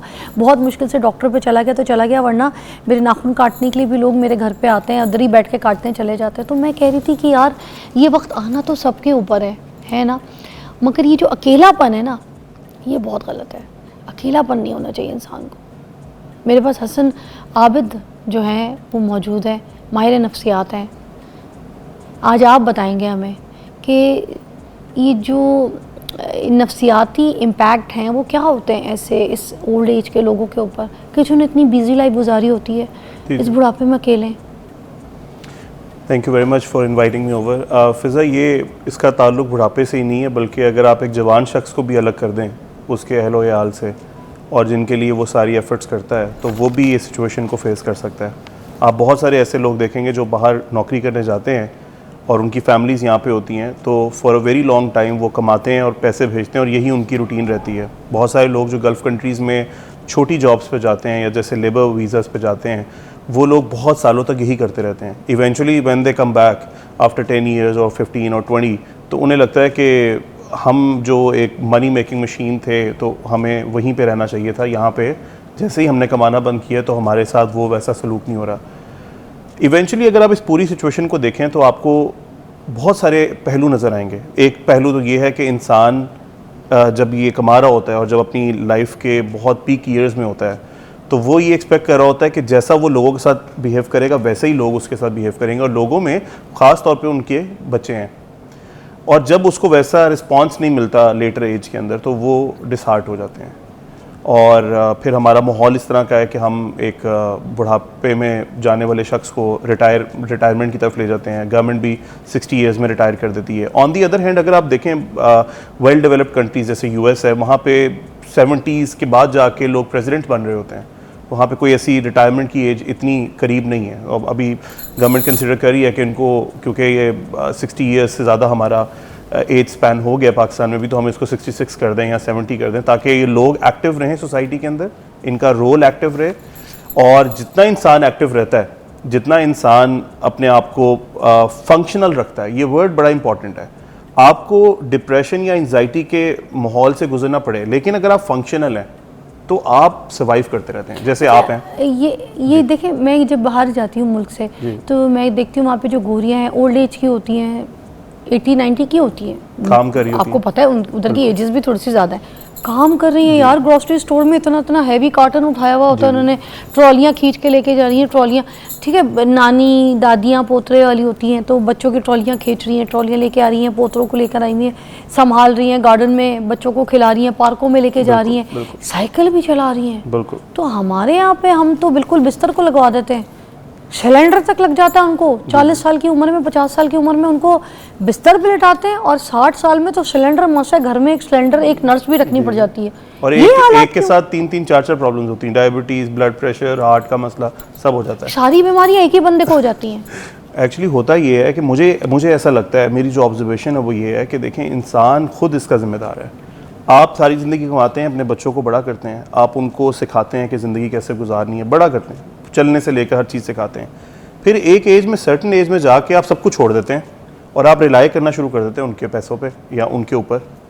अब बात यह है कि ये तो इख्लाक, मतलब जैसे हम अपनी लाइफ डिजाइन करते हैं, आपके कहने का मतलब ये है कि हमने अपना बुढ़ापा भी डिजाइन करना है। बुढ़ापा, ओह वाओ, तो आप अपना तो बुढ़ापा बुढ़े डिजाइन करते हैं, आप कहना चाह रहे हैं। आपने देखे ना, आपके कंट्रोल में है, आप अपनी जवानी में कुछ नहीं कर रहे हैं ये सोच के कि हम जब बच्चे बड़े हो जाएंगे और कुछ बन जाएंगे तो फिर ये हमें हज पे लेके जाएंगे। अब उसने अपनी बीवी के साथ जाना है बेटे ने, तो अब आपको बुरा लगेगा और आप डिसहार्ट होंगे कि ऐसी दिन वास्ते तो पालिया सी तेनू, और वो जब नहीं होगा तो आपको डिसहार्ट फील होगा। तो बेसिकली जो आप एक्सपेक्ट कर रहे होते हैं, जब आपकी एक्सपेक्टेशन टूटती है तो इंसान एकदम बूढ़ा हो जाता है। अच्छा, डिफरेंट सिनेरियोज में डिफरेंट है। जैसे बहुत अच्छे घराने हैं, बेटा अपने माँ बाप के साथ रहता है, उनके बच्चे भी साथ रहते हैं। अब सडनली बेटा मूव कर जाता है बाहर किसी मुल्क में अपनी बीवी बच्चों को लेके, अब पेरेंट्स अलग हो गए हैं, अलहदा हो गए हैं, मतलब अकेले रह गए हैं। ये एक डिफरेंट किस्म का सिनेरियो है। तो हर चीज़ में आप देखेंगे at the end of the day एक एक्सपेक्टेशन है जो टूट रही है, एक चाहत है जो ख़त्म हो रही है। यानी चाहत ये थी कि हम ज़िंदगी में मेहनत करते हैं, बुढ़ापे में जाके अपने बच्चों का और अपने पोतों पोतियों के साथ खेलेंगे, लेकिन वो नहीं हुआ तो एक्सपेक्टेशन टूट गई। और क्योंकि वो फंक्शनल नहीं है, कुछ कर नहीं रहे हैं ना घर में, बेशक आप उनको आलीशान घर में बिठा दें, उनको पैसे दे दें, लेकिन उनके पास कुछ करने को है नहीं, तो वो एकदम आप देखेंगे कि वो बुढ़ापे की तरफ स्पीड से जाएंगे और उनके पास कुछ करने को होगा नहीं। सो इवेंचुअली मैंने ये एनालाइज किया कि जो लोग फंक्शनल रहते हैं थ्रू आउट देयर लाइफ, आप देखेंगे चलते फिरते फौत हो गए हैं, क्योंकि फौत तो हर किसी ने होना है, हमने भी होना है, आपने भी होना है। अब आप क्या दुआ करते हैं अल्लाह से कि क्या मुझे मोहताज अपना ही रख या लोगों पे कर दे। अब आप लोगों पे मोहताजी आपकी आएगी, जो कि कोई नहीं चाहता ऑफ कोर्स, लेकिन क्योंकि वो फंक्शनल नहीं है तो फिर लोग उनको आके डील करते हैं, ट्रीट करते हैं, उनको नहलाते हैं, ये सारी चीज़ें। ये वाली मोहताजी इट्सेल्फ एक बहुत बड़ा एक ऐसा बर्डन है आपके ऊपर कि आप सारा वक्त यही सोचते रहते हैं कि मैं कहाँ था और मैं कहाँ आ गया। सो इस तरह के सिनेरियो के अंदर जो है वो इंसान बहुत तेज़ी से एक बुढ़ापे के साथ साथ बीमारियों को अपने साथ अटैच कर लेता है। अच्छा, जैसे यही वाली सिचुएशन देखा जाए तो वहाँ पर भी अगर मुल्क से बाहर देखें, अमेरिका, लंदन और यूरोप, सब जगह पे ये सिचुएशंस है। 18 साल के बच्चे जैसे ही होते हैं तो वो बच्चे तो 18 के बाद मूव आउट कर जाते हैं, घर छोड़ के चले जाते हैं। उससे आगे जो पेरेंट्स हैं वो तन्हाई रहते हैं, ठीक है, मगर उनके अंदर ये वाली इतनी सिचुएशंस नहीं होती, तन्हाई का शिकार नहीं होते। एक तो मैं भी कुछ जो मैं अपनी आंख से देख कर आई हूँ एक्सपीरियंस बता देती हूँ। व्हाई इज़ दैट कि बच्चे अगर जैसे जॉब कर रहे हैं, बीवी भी उधर मोस्टली आपको पता है औरतें भी काम करती हैं, डॉक्टर हैं, कुछ और जॉब कर रही हैं, तो उनका लाइफस्टाइल, बच्चे भी वहाँ पे स्कूल में 4 बजे आते हैं, ठीक है ना, सारा दिन गुजार के वहीं जिम, वहीं काम, अपना एक्सरसाइज, जो भी एक्टिविटीज़, फुटबॉल, ये वो खेल कूद के, स्विमिंग सब करके 4 बजे तक आते हैं बच्चे वहाँ पे, मोस्टली जो बाहर के ममालिक के स्कूल्स हैं। तो अब होता क्या है कि वहाँ पे जो पेरेंट्स हैं वो खुद डिसाइड करते हैं कि हमें ओल्ड होम्स में भेज दो। उधर के ओल्ड होम्स बहुत अच्छे हैं, वहाँ पे वो ये कहते हैं हमें हमारी कंपनी भी मिल रही है, हमारी एज के लोग हैं जिनसे हम बातचीत कर सकते हैं। दूसरी बात ये कि घर पे कोई है ही नहीं हमें शुगर की दवाई देने वाला, घर पे कोई है ही नहीं हमें ब्लड प्रेशर की गोली देने वाला टाइम पे, क्योंकि बहू जो है वो भी काम पे गई हुई है, बच्चे भी नहीं है पीछे देखने के लिए, और बेटा जो है वो भी अपनी जॉब पे। तो पेरेंट्स को खुद ये होता है कि हमारी दवाई का टाइम है, हमारे खाने का टाइम है, वो सब हमें टाइम पे नहीं मिल रहा, और फिर हम अकेले सारा दिन बैठ के टीवी के आगे क्या करेंगे, या कितनी कोई वॉक कर लेंगे, गिर गिरा गए, कोई चोट लग गई तो बच्चों पे और अलग तकलीफ। वो ओल्ड होम्स में चले जाते हैं जहाँ पे वो कहते हैं हमें गैदरिंग भी मिल रही है, सब कुछ मिल रहा है, और हम अपना जो है ना अपनी दवाई वगैरह भी टाइम पे हमें नर्सेज वगैरह दे रहे हैं, डॉक्टर दे रहे हैं। तो ये भी तो एक वहाँ पे फैसिलिटी यहाँ नहीं है। यहाँ पे फैसिलिटी ना होने की सबसे बड़ी वजह है हमारा कल्चरल डिफरेंस। हमारा जो कल्चर है उसमें सोशल प्रेशर बहुत ज़्यादा है पेरेंट्स के ऊपर, यानी आपकी बहू काम करती है या आपके ऊपर प्रेशर आ जाएगा, वो काम नहीं करती तो प्रेशर आ जाएगा, बेटा अलग हो गया तो प्रेशर आ जाएगा, बेटा अलग नहीं हुआ आपके साथ रह रहा है तो प्रेशर आ जाएगा। असल में होता क्या है कि जब आप सोशली लोगों को सेटिस्फाई करने के पीछे चल पड़ते हैं ना, आप हर किसी को सेटिस्फाई कर नहीं सकते। आपके घर के अपने एक हालात हैं, उन हालात के मुताबिक आपने चलना है। अगर वो हालात किसी और को पसंद नहीं आ रहे हैं और वो आपको कोई बात कह देता है तो ये बात बुरी लग जाती है पेरेंट्स को। मैं खुद भी एक पेरेंट हूँ, मैं जब बुढ़ापे में पहुँचूंगा तो मैंने ये डिसाइड करना है कि क्या मैंने बच्चों को फ्रीडम देना है कि वो जो करना चाहें वो करें और मैं उसमें खुश हो जाऊँ। अगर तो मैं ऐसा कर लूँगा तो मेरी ज़िंदगी आसान हो जाएगी, और अगर मैं उनसे नाराज़ रहूँगा, उनको वो करने नहीं दूंगा जो वो करना चाहते हैं, उनको अपने साथ बांध के रखूँगा, मैं चाहूँगा कि मेरे बेटे हैं वो मेरे ही घर में रहें, अपनी बीवियों को भी इधर ही लेकर आएँ, बच्चों को भी इधर ही पैदा करें और मेरे मुताबिक अपनी ज़िंदगी गुजारें, तो ये उनके साथ मैं ज़्यादती करूँगा। उनको कॉन्फिडेंस नहीं दे सकूँगा जो कॉन्फिडेंस उनको होना चाहिए एक इंडिपेंडेंट होने का। अब इंडिपेंडेंट होने का मतलब ये नहीं कि आप उन्हें उठा के किसी दूसरे शहर में भेज दें, आप आपके एरिया में ही वो घर ले सकते हैं या रेंट पे रह सकते हैं, या ऊपर वाला पोर्शन दे दें उन्हें, कुछ इस तरह का करें कि वो इंडिपेंडेंट हो सकें ताकि वो अपनी ज़िंदगी को डिज़ाइन कर सकें। इसका मतलब ये कि जॉइंट फैमिली सिस्टम जो है वो प्रॉब्लम क्रिएट करते हैं। देखें, हमारे माशरे में बहुत अरसे तक इसने प्रॉब्लम क्रिएट नहीं की। वो इसलिए क्रिएट नहीं की कि अगर आप 70s 80 बल्कि पाकिस्तान बनने के बाद से लेके 90s तक देखेंगे तो ये बहुत सक्सेसफुल सिस्टम था। एक बंदा बाप कमाता था और बाकी सारे बच्चे उसी की मर्जी से शादी करते थे, उसी की मर्जी से रहते थे, सारे काम भी उसी की मर्जी से करते थे। But when it started going towards different section जहाँ पे एक बंदे को से घर नहीं चल रहा है और बाकी सारे पेमेंट अरेंज करने के लिए भी लोग कमाना शुरू होते हैं, तो फिर क्या होता है कि लोग बाहर गए, उन्होंने देखा कि अच्छा ठीक है अब हम भी कुछ कर सकते हैं, तो जब हम करते हैं तो हमें कमाते हैं तो फिर हमें अपनी मर्जी भी तो चलाने दी जाए ना। तो अगर तो आपके घर में एक ही बंदा लीड कर रहा है और वो लीडरशिप रोल किसी और को देना ही नहीं चाहता, वो बुढ़ापे में भी कह रहा है कि लीडरशिप मेरे पास ही रहेगी, बेशक मैं कुछ करता हूँ नहीं करता हूँ, तो फिर प्रॉब्लम्स क्रिएट होना शुरू होती, क्योंकि वो बेटा तो सुन लेगा, बीवी नहीं सुनेगी। बीवी कहेगी जी कि देखें हमें अपनी मर्जी से क्यों नहीं चलने दिया जा रहा। ये छोटी छोटी बातें फिर ये अंदर स्किर्मिशेस शुरू हो जाती हैं फैमिली में। मैं ये समझता हूँ कि आप अपने बच्चों को इंडिपेंडेंट करें ताकि वो कॉन्फिडेंस आए उनमें और वो अच्छे से अपनी ज़िंदगी को गुजार सकें, तभी वो आपके लिए भी अच्छा रहेंगे। एक ब्रेक के बाद आगे इसको मज़ीद एलैबोरेट करते हैं, और टॉपिक बहुत अच्छा है इसलिए हमारे साथ दीजिएगा, हमारे साथ रहिएगा। उसी आफ्टर ब्रेक।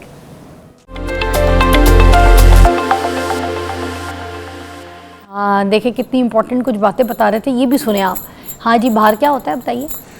मैं ये डिस्कस कर रहा था कि आपसे कि जब एक पेशेंट जो है यूएस के अंदर ख़ास तौर पे हॉस्पिटल से ये कह दिया जाता है, जैसे हमारे माशरे में कहते हैं ना कि डॉक्टर ने जवाब दे दिया, तो जब वहाँ पे यूएस में कोई ऐसी बीमारी हो जाती है किसी पेशेंट को, कहते हैं कि अब ये लाइलाज है, अब इसका कोई इलाज नहीं है, बट ये सर्वाइव उतने ही दिन करेगा जितने दिन रह सकता है, अल्लाह रखे। तो हाँ। उसे हॉस्पाइस में भेज देते हैं। What is hospice? Hospice basically hospital setting की तरह का एक होता है, लेकिन वहाँ पर एक्स्ट्रा ऑर्डिनरी पेशेंट केयर होती है, सिर्फ केयर करते हैं पेशेंट। मतलब उधर अपने पैसे देके एक्सपेंसिव अच्छा कमरा ले सकते हैं, लग्जरी, वो तो आप हॉस्पिटल में भी ले सकते हैं लेकिन एक लेवल तक। लेकिन हॉस्पाइस क्या है कि एक बहुत खूबसूरत जगह होगी, एक बहुत खूबसूरत माहौल होगा, एक बहुत ही अच्छा जो है वो आपको ट्रीटमेंट दिया जाएगा, आपके पास आगे पीछे पेशेंट केयर वाले नर्सेज घूम रही होंगी, वो आपका केयर करेंगी और बहुत सारे लोग रिकवर कर जाते हैं वहाँ से। अच्छा, बहुत सारे लोग, जिनका कोई इलाज नहीं होता वो वहाँ से रिकवर कर जाते हैं। वाह वाह। अच्छा, मैं एक और बात भी यहाँ पे आपके साथ करना चाहूँगा, वो ये कि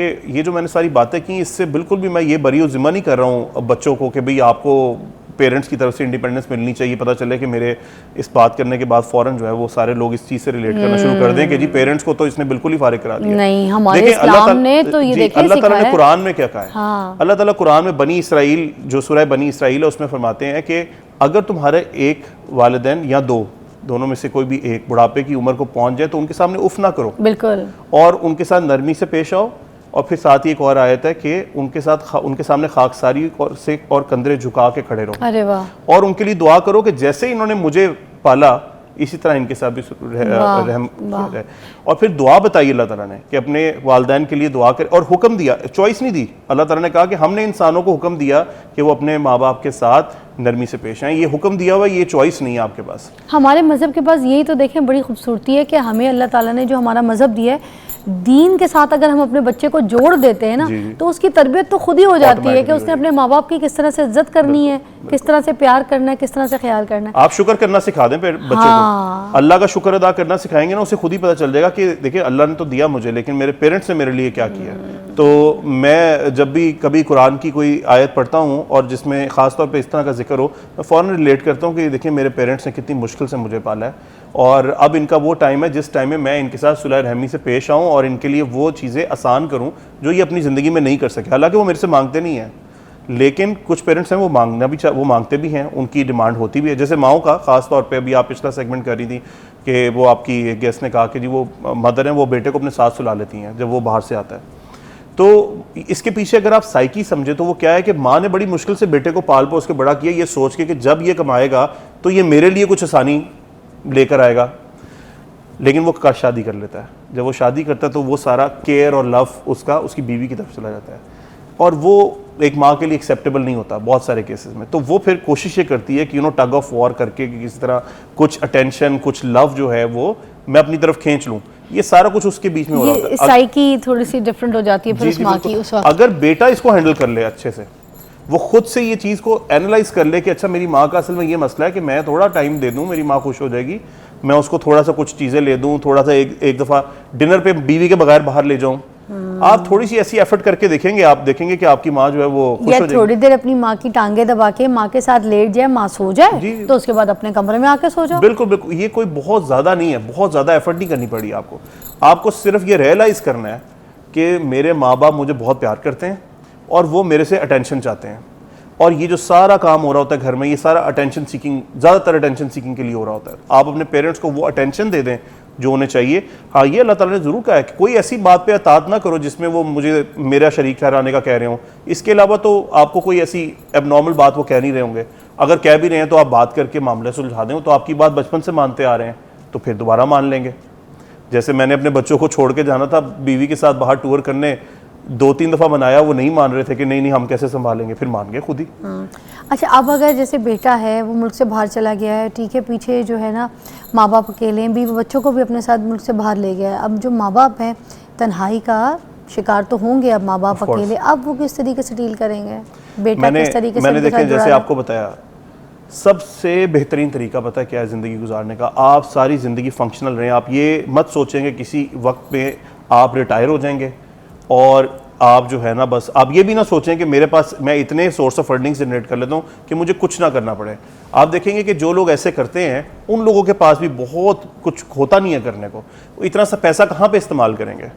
तो इवेंचुअली अल्लाह ताला ने पैसा खर्च करने का भी तरीका कुरान में बताया हुआ कि आप अपने फैमिली पे खर्च करें, रिश्तेदारों पे खर्च करें, मोहताजों पे, मांगने वालों पे, यतीमों पे खर्च करें।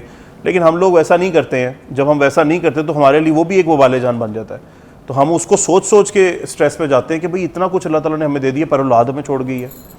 तो ये या फिर अपने बुढ़ापे के लिए इतना पैसा जमा कर लेते हैं कि अपनी जवानी खराब कर लेते हैं। बिल्कुल। जो घूमने का टाइम है घूमते नहीं है, खाने का टाइम है अच्छा खाएंगे नहीं, सब कुछ कहेंगे कि नहीं, बुढ़ापे के लिए रख लेते हैं। वो एक कहते हैं ना तिजोरी भर रहे होते हैं। तो मैंने कुछ लोगों को देखा है बुढ़ापे की एज में आके, वो ये कहते हैं कि हमने अपनी ज़िंदगी भरपूर जी ली, अब हमें कोई रिग्रेट नहीं है। मतलब अब जिस तरीके का भी वक्त है वी कैन सर्वाइव। देखिए अल्लाह ताला ने कुरान में पैसे जोड़ने को डिस्करेज किया और ये कहा है कि ये जो लोग पैसा जोड़ते हैं, ये सूरह हुमज़ा में उन्होंने कहा है कि जो पैसा जोड़ते हैं और गिन गिन के रखते हैं, इनको हम हुतमा में झोंक देंगे। अब हुतमा क्या है, तुम क्या जानते हो, वो आग से भरे हुए बड़े बड़े सतून है जिसमें इनको बंद कर देंगे।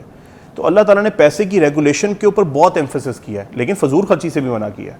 अगर आप पैसे की रेगुलेशन ऐसे करें कि आप अपनी लाइफ को एंजॉय करें, इस टाइम पे एंजॉय करें। मेरे पास बहुत सारे ऐसे क्लाइंट्स आते हैं जो अपनी लाइफ के अंदर बहुत डिफ़िकल्ट टाइम गुजार रहे हैं, लेकिन वो डिफ़िकल्ट टाइम उन्होंने खुद ही अपने ऊपर तारी किया हुआ है। ऐसा है नहीं, जैसे कि उनके पास बड़े बड़े घर हैं लेकिन वो 9 to 5 वाली जॉब करके बहुत मुश्किल से कमाते हैं। तो मैं उन्हें कहता हूँ आप बड़ा घर बेच के कोई छोटा घर ले लें और जो पैसा आपके पास है उससे कुछ बिजनेस कर लें, कोई टाइम ऑफ ले लें, कुछ घूम फिर लें। तो वो कहते नहीं, ऐसा नहीं हम कर सकते।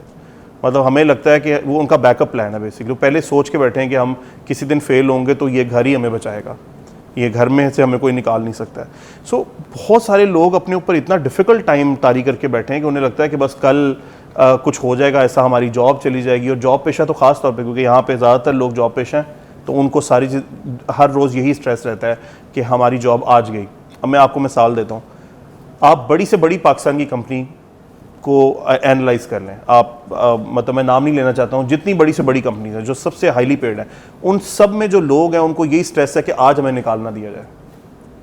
उसकी वजह यह है कि उनको स्ट्रेस क्यों है, क्योंकि वो हाईली पेड हैं, उनको ऑल्टरनेटिव को नज़र नहीं आता यहाँ पे कि हम यहाँ से अगर निकालेंगे तो हम क्या करेंगे। ये फिक्र तो नहीं होती कि हाँ भाई हम मर ना जाएं, पूरी जवानी इसी में गुजार देते हैं, कभी फिक्र नहीं करते यार अगर हमारा कोई हादसा हो गया, कोई हादसाती मौत हो गई, तबीयत ख़राब हो गई, अगर हम मर गए तो कभी ये नहीं सोचते कि हमारे 20 बच्चे क्या करेंगे पीछे से। हाँ बिल्कुल, ये बिल्कुल नहीं होती, क्योंकि हमें ये खौफ नहीं है ना कि हमने किसी दिन मरना भी है। हमें याद ही नहीं रहता, पता तो है, यकीन भी है, लेकिन याद नहीं रहता कि इतनी जल्दी मर जाएंगे। हाँ। तो मेरा ये ख्याल है कि मैं आपको एक एग्जांपल देती हूँ। मैं कल ना ये जो ऑफिस है हमारा इसी के बिल्कुल बाहर, ये रोटी वाली दुकान है, आपने देखा होगा तंदूर के सामने ना, वहाँ से एक बंदे ने कुछ खाने को लिया, ठीक है, लेके वो खड़ा हुआ है अभी बाहर। तो बस उसने कुछ खाना ही होगा, उसका कोई वक्त मुकर्रर होगा, उसने खाने के लिए कुछ हाथ वाथ ऐसे रखा, खोला, वहीं खड़ा है, वहीं गिरा है, ऑन स्पॉट डेथ। पता नहीं हार्ट अटैक आया, ब्रेन हैमरेज हुआ, क्या हुआ, सांस बंद, ऑन स्पॉट डेथ। और वो खाने की कोई चीज़ लेकर आया था बिल्कुल रोड के पास ना, कुछ खाने के लिए। ये वक्त है, उसको क्या पता था कि मैंने अभी मर जाना, तो उसने खाने के लिए चीज़ खरीदी थी। मेरे आंखों देख कर हमारा कल का वाक़या है ये, मेरे साथ मेरे ड्राइवर भाई भी थे, तो हम लोग हैरान हो गए कि ये ज़िंदगी है, हम इसके बारे में कोई फिक्र नहीं रखते। और सबसे बड़ा मसला हमारे माशरे में ये है कि हम अपनी बीवियों को तैयार नहीं करते कि हम अगर हम चले गए तो तुम क्या करोगी। उनको ना गाड़ी चलानी सिखाते हैं, ना उनको काम करना सिखाते हैं, इंडिपेंडेंट नहीं करते, ना उनको इंडिपेंडेंट करते हैं। हम खुद बड़ी मुश्किल से जो हुए होते हैं इंडिपेंडेंट, हमें लग रहा होता है कि हमारे पेरेंट्स हमें बड़ी मुश्किल से इंडिपेंडेंट कर रहे हैं, इसको कैसे करेंगे। तो जब हम कभी इंसान फौत हो जाता है तो उसे पता ही नहीं होता कि आप कभी, मैंने अपनी वाइफ से और अपने फादर से पूछा थोड़े दिन पहले कि कल मैं अगर मर गया तो आप क्या करोगे। उनके ज़हन में कोई सवाल ही नहीं, जवाब ही नहीं था। मैंने ही उनको जवाब बताया, मैंने कहा मुझे लगता है आप ये कर लोगे, जिससे आप लाइफस्टाइल मेंटेन नहीं कर सकते। तो आपको जो है वो कुछ सीखना पड़ेगा, कुछ करना पड़ेगा। मेरे काम को सीखो जो मैं करता हूँ, उसको सीख के उसको चलाओ। मेरे बिज़नेस को, मेरे बिज़नेस है वो ऐसा है, ऑनलाइन है सारा, वो अगर मैं बीच में से निकल गया इक्वेशन में से तो वो एकदम ही बैठ जाएगा। तो मैंने अपनी वाइफ को कहा कि ये आप समझें, इसको चलाना सीखें, इसको पता हो आपको कि किसको कितनी इनवॉइसिंग होती है, कहाँ से पैसे आते हैं, कैसे आते हैं। डिपेंडेंट करती है। जी बिल्कुल, ये बड़ा ज़रूरी है, इंडिपेंडेंट होना बहुत ज़रूरी है। हमारे माशरे में इंडिपेंडेंसी बहुत इंपॉर्टेंट है। पेरेंट्स को भी उनकी स्पेस दें, पेरेंट्स भी अपनी स्पेस रखें और बच्चे भी रखें। अगर आपने हज पे जाना, ज़रूरी नहीं है कि आप सारी फैमिली के पैसे पूरी ज़िंदगी जोड़ते रहें कि हम हज पे जाएंगे, उससे पहले आप चले जाएं अल्लाह के पास। तो आपको जिस वक्त मौका मिल रहा है आप करें, क्योंकि आप पे फ़र्ज़ है। अल्लाह ने ये नहीं फर्ज किया हुआ कि आप बच्चों को भी साथ लेके जाएं, या बूढ़े होके ही जाएं, बल्कि तब जाएं जब आपके हड्डी गुड्डे आपका साथ दें, तो मजे से आप उम्रा नहीं कर सकते अगर आप फिट नहीं है फिजिकली। 3 से 4 घंटे उम्रे में लग जाते हैं। चलो मजबूरी है तो चलो बनता है, मगर जब मजबूरी नहीं है, आपको अल्लाह ताला ने नवाजा है, तो चले जाएं, जवानी में चले जाएं। बहुत बहुत शुक्रिया, थैंक यू वेरी मच। बड़ा अच्छा आपने ये टॉपिक इलैबोरेट किया है और काफ़ी टाइम के बाद आया आपने, बड़ा अच्छा हमें समझाया। एक ब्रेक के बाद आपको मिलता है।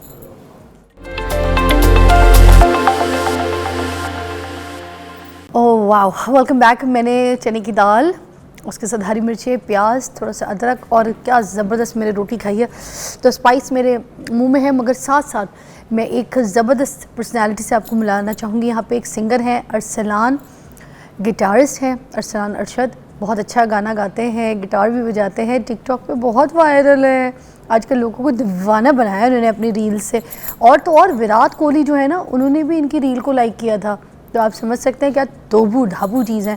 अस्सलाम वालेकुम। वालेकुम सलाम मैम, कैसी हैं आप? आपका प्यार भैया कैसे हैं? अल्लाह का शुक्र है, अल्लाह तो का शुक्र। भैया ये बताइए कैसे टिकटॉक पे एकदम से वायरल हो गए, विराट कोहली आपकी रील्स लाइक कर रहा है, माय गॉड। मैम बेसिस जो हम एक पहले कंटेंट बना रहे थे कुछ एक जगह पे बैठ के, आप मुझे फिजा कह सकते हैं, फिजाबाजी कह सकते हैं, कुछ भी, छोटे ही हैं मुझसे, है ना? How old are you? हंस रहे हैं? मैं 27। हाँ तो छोटे ही है मुझसे।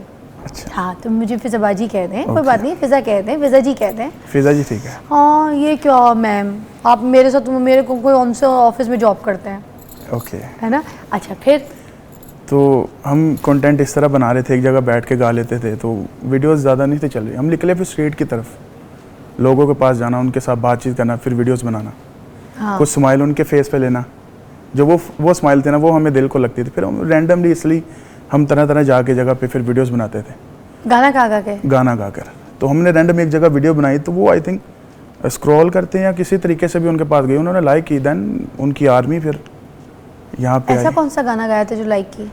नुसरत साहब की रील हमने बनाई थी गाने पे, तो वो कौन सी? उनके मेरे सामने भी अंदाजे गाए ना करम। यहाँ पे, हाय हाय हाय, आहा, जी प्लीज।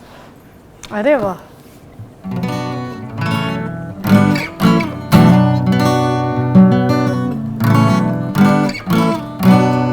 उनके अंदाजे करम, उन पे वो आना दिल का, हाय वाह वाह। हाय वो वक्त वो बातें वो जमाना दिल का, आहा। उनके अंदाजे करम, उन पे वो आना दिल का, उनके अंदाज़े करम, वाह। उन पे वो आना दिल का, हाय वो वक्त वो बातें वो ज़माना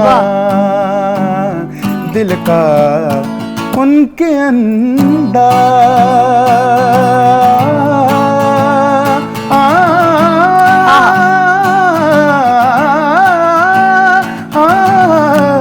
करम। हाय हाय मजा आ गया, वाह। सुनिए आप तो बड़ी तोप चीज है, अभी तक तुम इतने बड़े सिंगर क्यों नहीं बने हैं? शायद मैं अल्लाह की तरफ से अपना इंतजार कर, अब बन जाओगे इंशाल्लाह, ये प्लेटफॉर्म के बाद, तुम देखना बन जाओगे। इंशाल्लाह। तुम बहुत अच्छा गाते हो, अच्छे बच्चे हो, इंसान भी अच्छे हो, तुम्हें पता है। अच्छा सुनो, अब तुम 1 बाय 1 करके मुझे जल्दी जल्दी गाने सुनाते जाओगे, ठीक Oh है? my सज्जाद अली साहब का कोई गाना। महफिल बज गई हमारी, मजा आ गया, सज गई है, चले जी सज्जाद अली साहब। जे तो कदी रावी हाय हाय हाय, लंघ जावे, वाह। हयाती पंजाबी बन जावे, मैं बेड़ियां हजार तोड़ ला, आहा, मैं पानी विचों सा निचोड़ ला, आहा। रावी लंघ जावे, हाँ। वाह।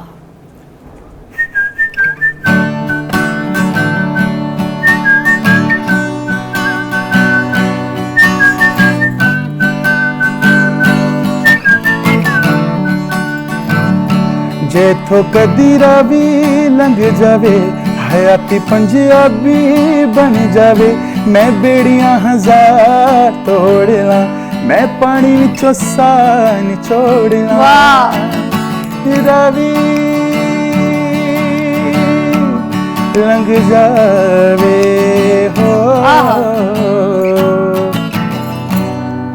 फिजा जी आपके लिए क्या? अच्छी सूरत को संवरने की जरूरत क्या है, हाय वाह वाह।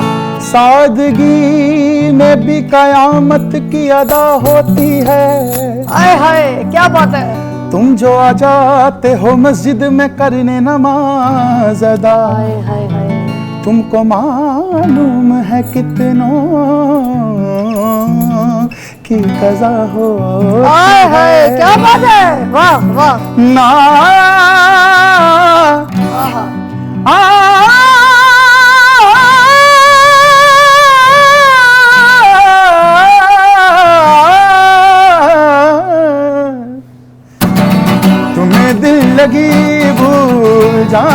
पड़ेगी। वाह। मोहब्बत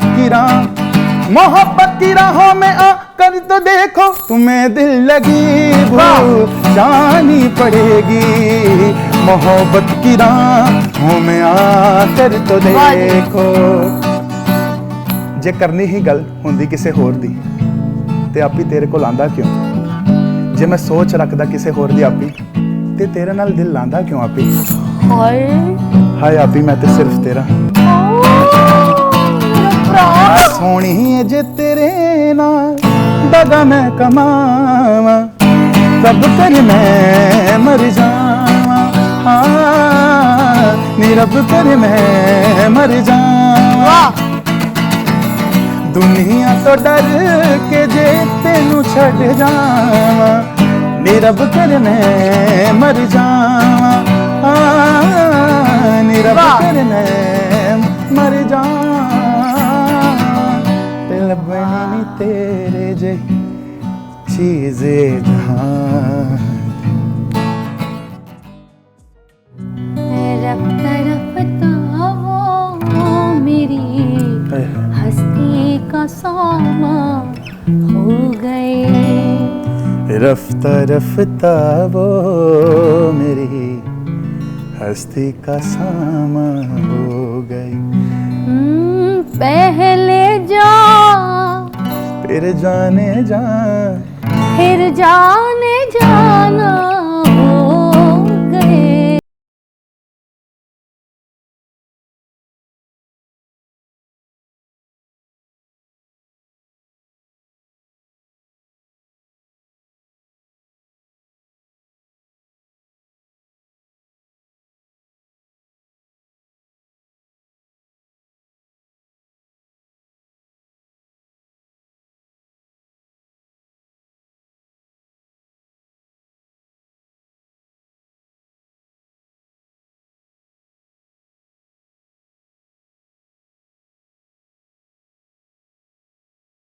का सामा हो गए। क्या कमाल लड़के हो। कोई नए दौर का भी तुम मुझे कभी थे हंस बोल वे कोई इस तरह वाला था। बिल्लोनी तेरा लाल कगरा, बिल्लोनी तेरा लाल कगरा, बिल्लोनी तेरा लाल कगरा, बिल्लोनी तेरा लाल कगरा। आए तड़फावे साडी जान कट जावे, आए तड़फावे साडी जान कट जावे। तेरा लाल कगरा आए तड़फावे साडी जान कट जावे। तेरा लाल कगरा रातां नूं नींद उठावे। बिल्लोनी तेरा लाल कगरा, बिल्लोनी तेरा लाल कगरा, बिल्लोनी तेरा लाल कगरा, बिल्लोनी तेरा लाल कगरा।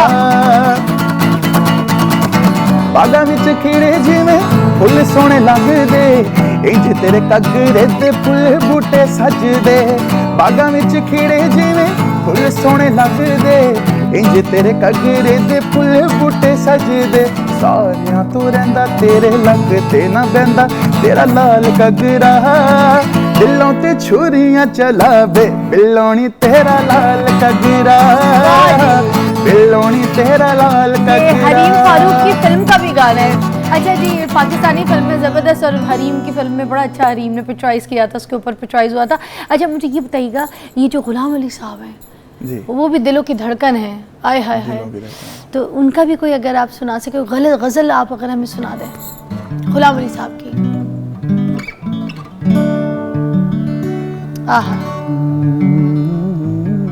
ये आखिरी गज़ल होगी गुलाम अली साहब की और इस पे हम वाइंड अप करेंगे। मेरा दिल तो नहीं कर रहा अब ख़त्म करने का शो, मगर शो के बाद तो मैं सुनूंगी अकेले बैठ के।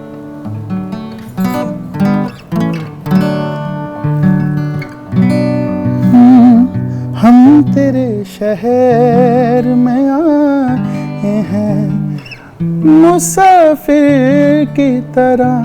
हाय हाय, हम तेरे शहर में आए हैं मुसाफिर की तरह। वाह या अल्लाह। देखें ये आखिरी मैसेज भी है, ये आखिरी लाइन भी है।